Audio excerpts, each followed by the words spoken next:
Now, also reports this week that the King is absolutely desperate to see his grandkids, Archie and Lilibet, which you can understand. It began with whispers, the kind that slip through palace walls and echo into the headlines long before any official statement is ever made. There's clearly trouble in paradise, and she's trying to cover it up, and she thinks that we are stupid enough to fall for that.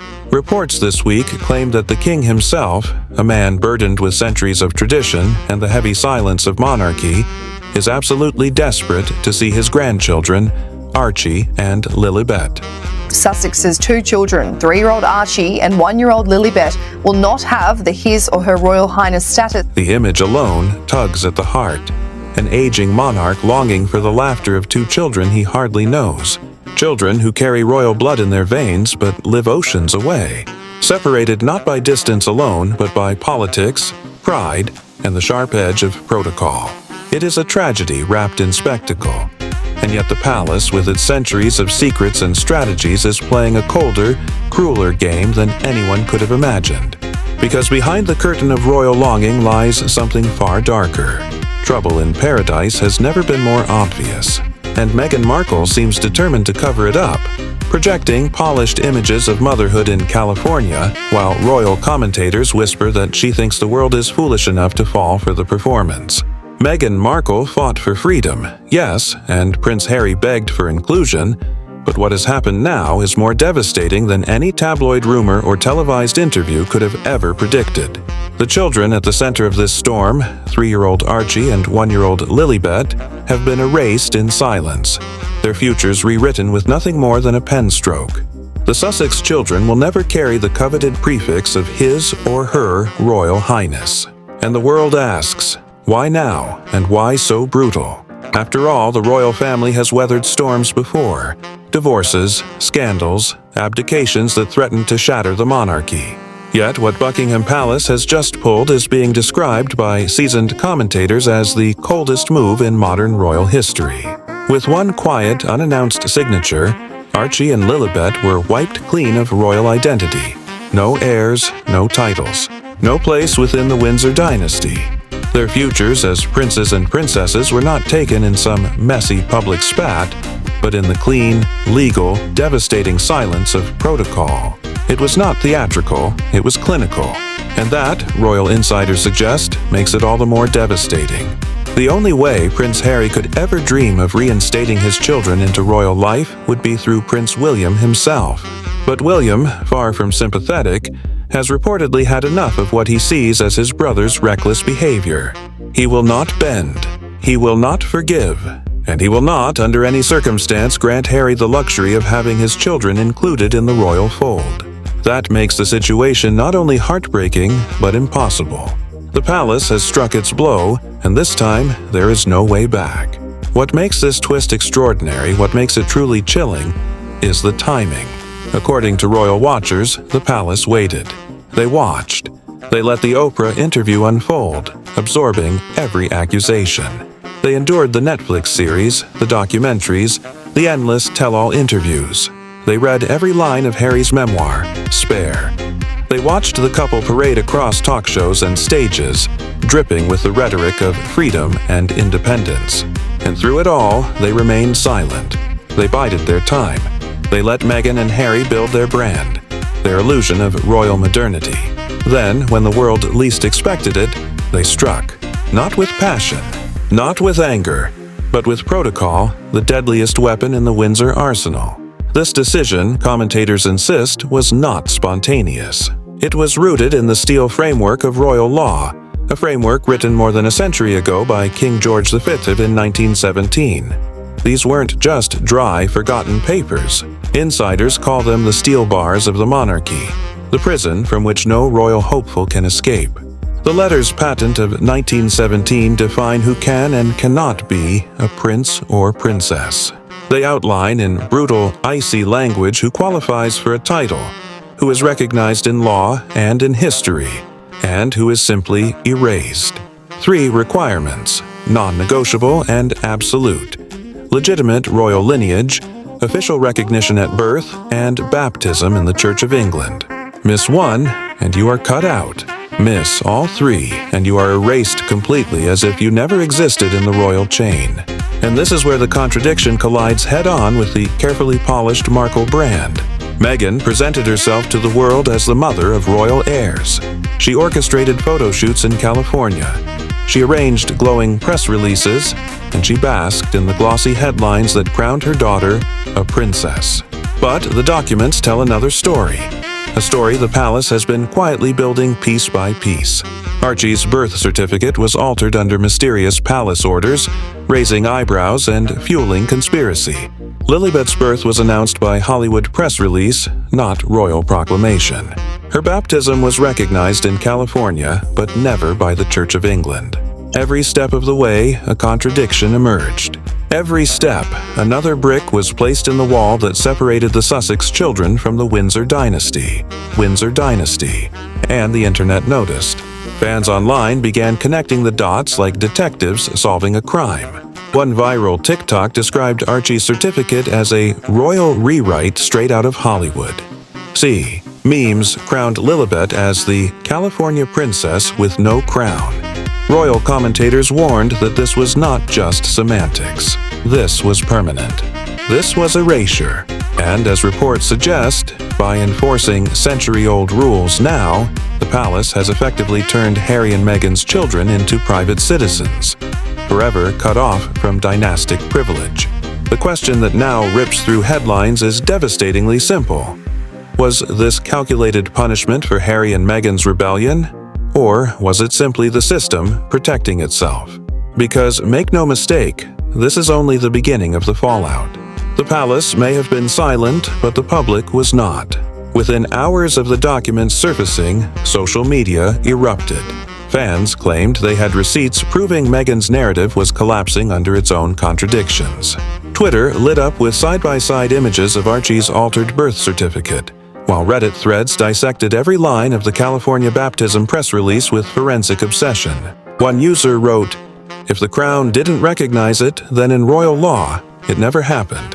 That comment alone was shared more than 20,000 times, sparking memes that mock the very idea of California royalty. For years, Meghan's critics had accused her of playing a Hollywood princess. Now, with protocol stripping Archie and Lilibet's status, her detractors called it proof. Proof that the fairy tale was a fabrication. Proof that branding cannot beat bloodline. TikTok at its paired clips of Meghan's Oprah interview with screenshots of altered documents, captions flashing across the screen. She said, "Freedom." The Crown said, "Protocol." The internet had turned against her narrative, and even supporters, usually quick to defend the Sussexes, admitted that Buckingham Palace's silence was unsettling. And then came the media spin. Glossy American magazines like People and Vanity Fair ran glowing features labeling Lilibet a princess, complete with photographs of birthday parties in Montecito that sparkled with fairy tale charm. But British commentators pushed back hard. Reports in the Telegraph suggested palace aides viewed those articles as misleading at best, deliberately false at worst. By midweek, a split had emerged so sharp it became a scandal in itself.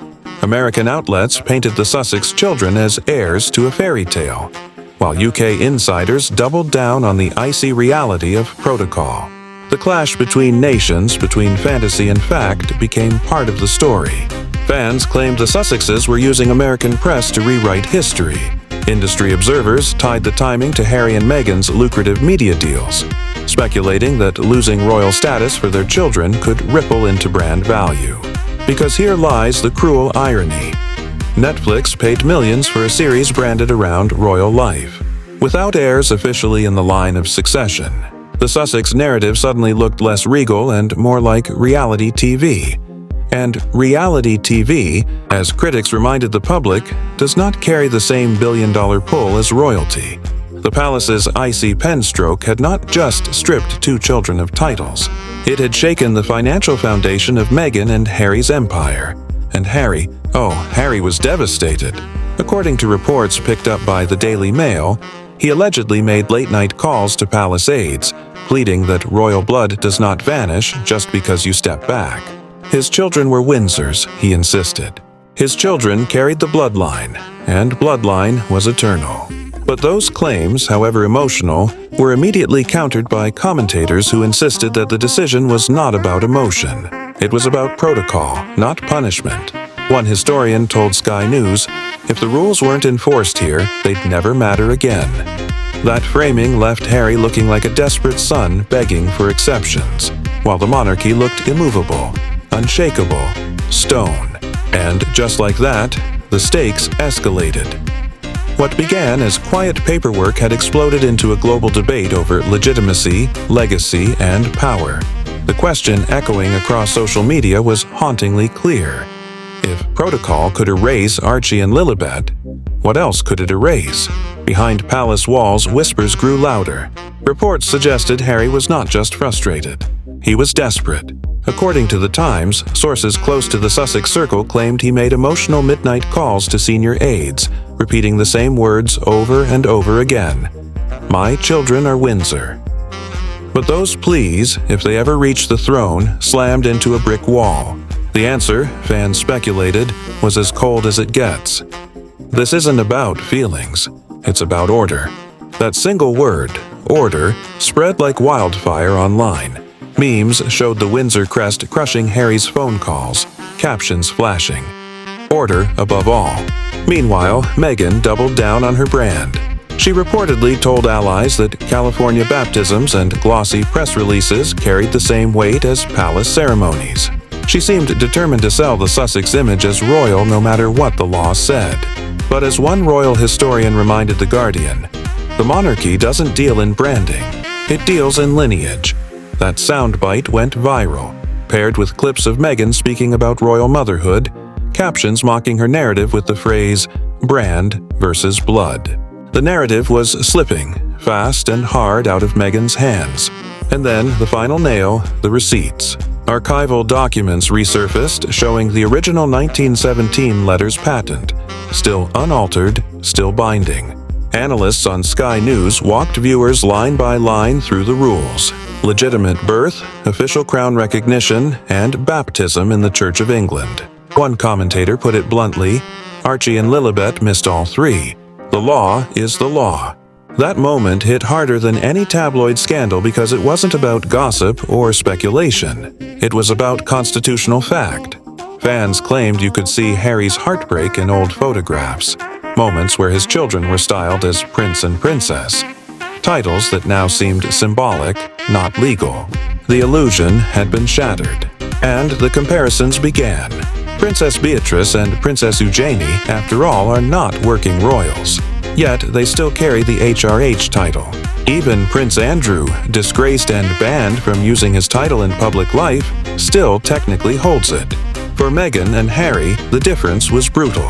For their children, the styling was gone completely. Industry insiders began ringing alarm bells. Commentators speculated that if their children's royal identity evaporated, so too would the central pillar of the Sussex brand.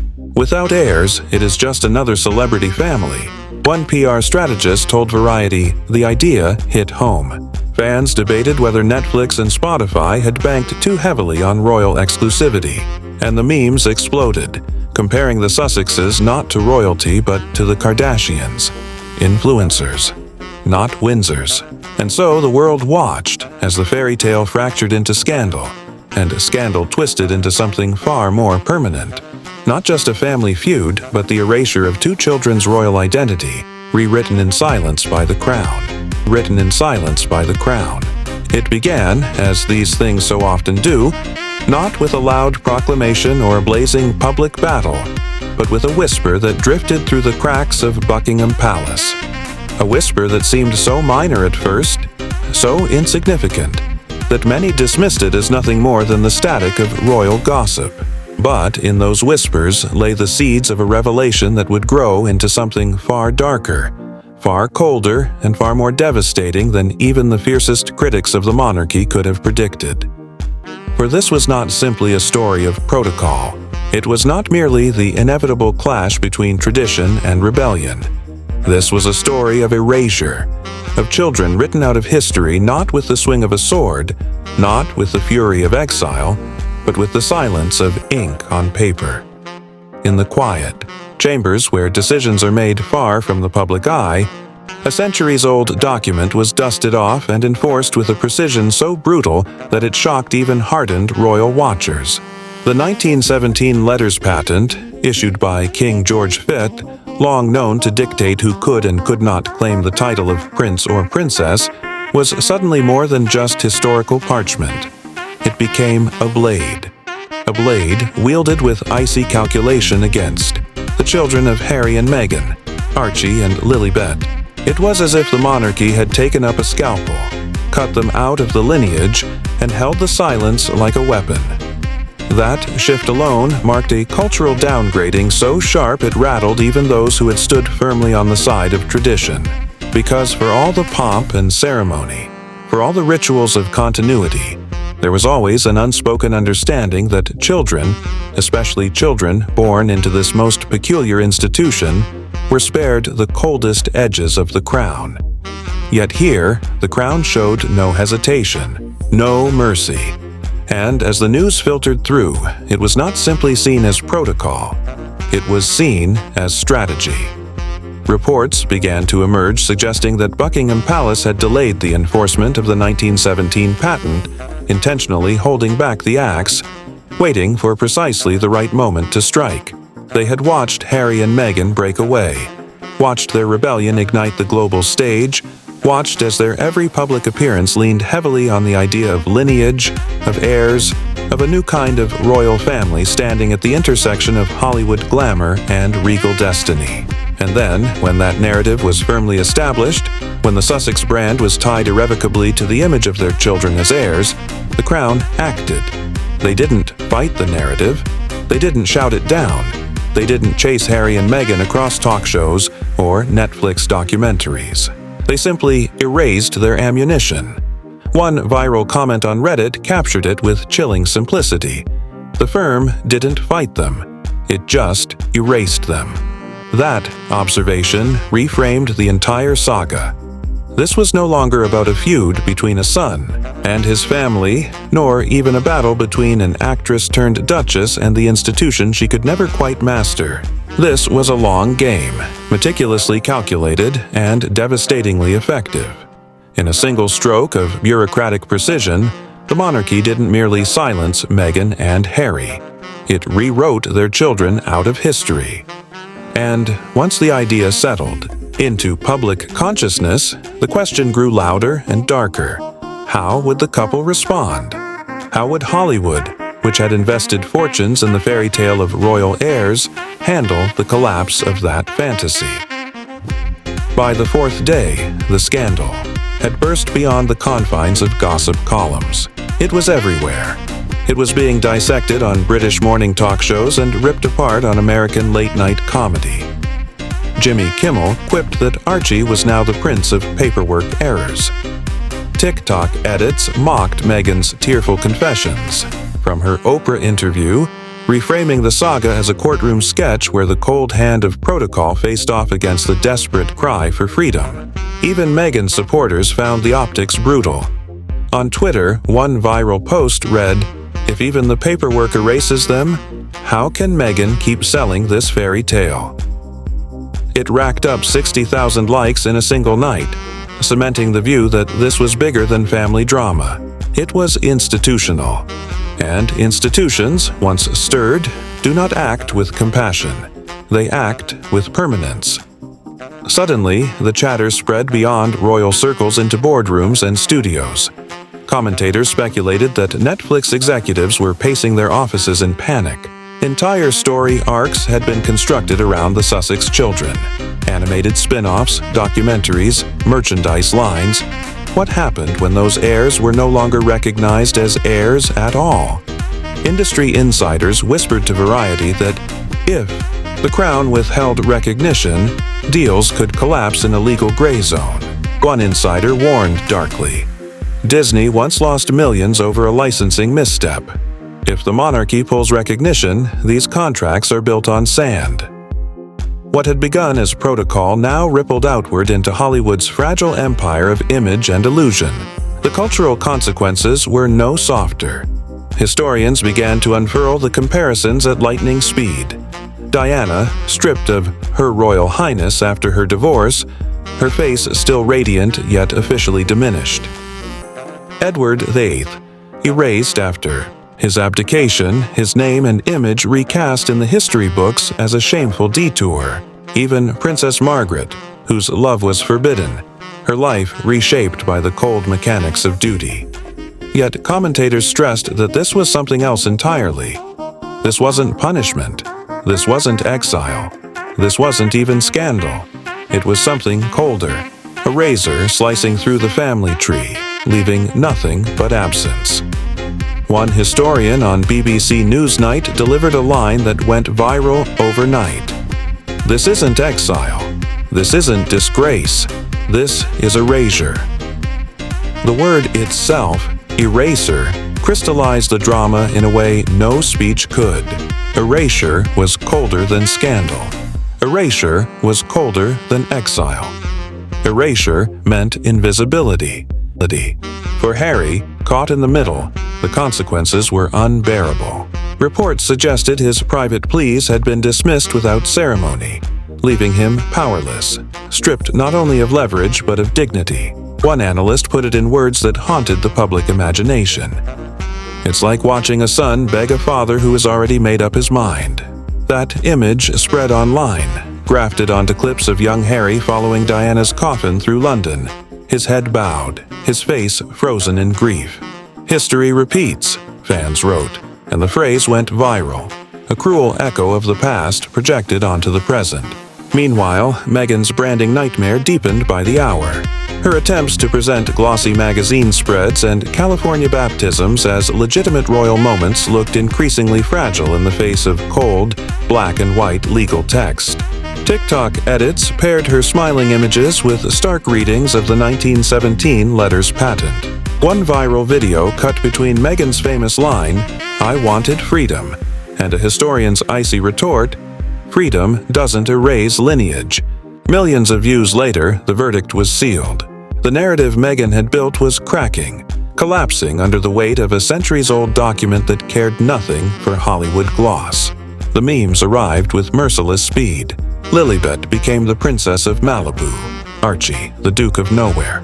Entire Facebook groups sprang up debating whether Meghan could sustain her Hollywood career without being seen as the mother of heirs. Advertisers grew nervous. One executive reportedly told the Financial Times, "Royalty sells.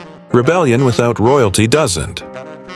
That single line may have carried the highest stakes of all, because beneath the gossip, beneath the laughter, beneath the endless social media jokes, the core of the matter had become brutally clear. This was about money, influence, and global image. The crown had played its hand with devastating calculation, and the tremors were being felt across continents. By now, it was no longer whispers. It was a cultural earthquake. The monarchy's silence had not been weakness. It had been strategy.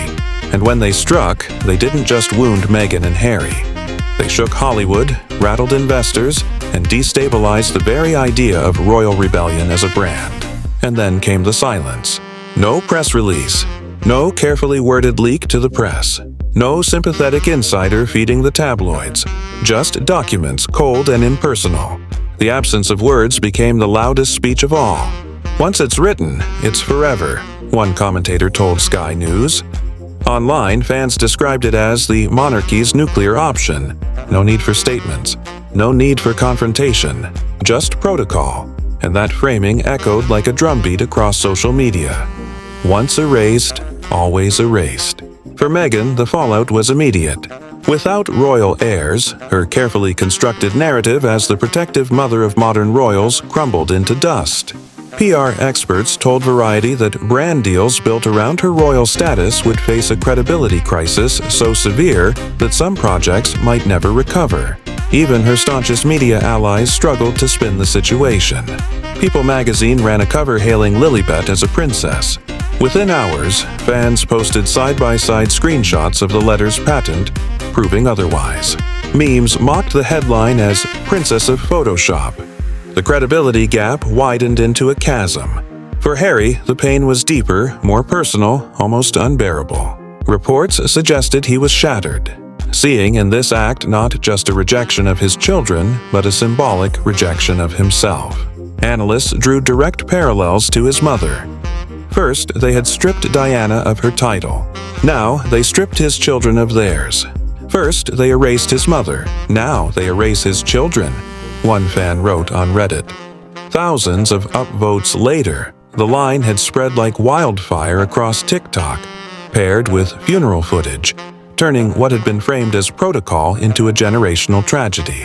The ripple effects across the entertainment industry deepened the wound. Commentators speculated that streaming executives would now quietly reconsider every Sussex-related project.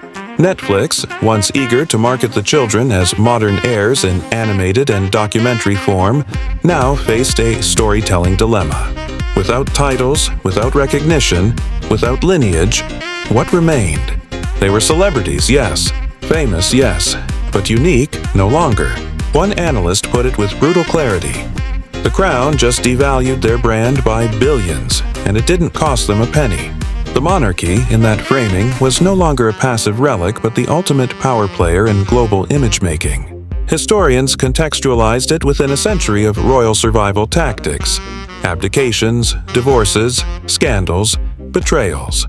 Each time, the Crown cut ties, amputated limbs, and carried on, stronger than before. But this strike was different. It wasn't exile. It wasn't punishment. It was erasure. Rebellion can be spun into drama, one professor explained on BBC Radio. But irrelevance is fatal. Fans seized on the phrase, plastering it across memes. Better exiled than erased. And so the question sharpened like a knife.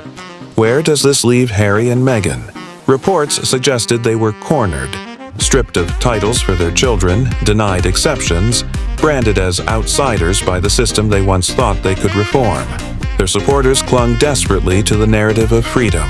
Their critics pointed out the brutal truth. The monarchy had proven the oldest law of all. Protocol always wins. And here lay the bitterest irony. Meghan had once insisted that titles did not matter. Harry had once promised that love was enough. But now, in the cold light of 2025, the erasure of their children revealed the monarchy's deadliest weapon was not scandal, nor exile, nor disgrace. It was silence. Silence backed by paper. Silence that rewrote history itself. If a century-old document could erase children in a single stroke, what might the Crown erase next? Could it one day extend that silence, that cold bureaucratic blade, toward Meghan and Harry themselves? Because history had shown, again and again, that when the monarchy feels threatened, it does not hesitate. It cuts, and once it cuts, the wound never heals. And so, as the dust settled over Buckingham Palace, the silence remained. A silence heavier than any scandal, more final than any exile, more devastating than any speech. It was the silence of erasure, and it left the world asking one final haunting question. If the Crown can erase children, what happens when it turns its gaze upon their parents? Stay tuned, because this story is not over, not even close. The next chapter is already being written, and when it breaks, you'll want to be here to witness it. You'll want to be here to witness it. This is Crown and Controversy, unraveling the royals, one scandal at a time. Don't forget to subscribe.